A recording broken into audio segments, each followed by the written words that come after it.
Sama seperti di Ambon, harga cabai rawit di pasar Wamanggu, Kabupaten Merauke juga mengalami lonjakan. Harga cabai rawit tembus Rp120.000 per kilogram.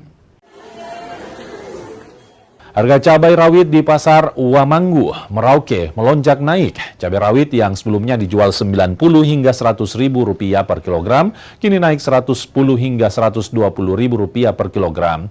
Naiknya harga dipicu kurangnya pasokan dari petani cabai. Pedagang berharap pasokan cabai dari petani kembali normal hingga jelang Lebaran.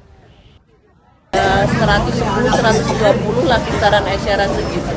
Kemarin 100.000 jualnya ecernya. Hari ini 110, 120 lah ecernya. Ya kelangkaan barang, kalau barangnya kurang kan otomatis harganya biasanya meningkat toh, naik. Kalau di sini pasaran kalau banyak ya turun, tergantung hasil panennya petaninya, atau kalau lagi banyak kan biasanya turun harganya. Tapi kalau hari-hari raya kalau stoknya kurang ya otomatis naik lah. Biasa kalau lebaran ya begitu.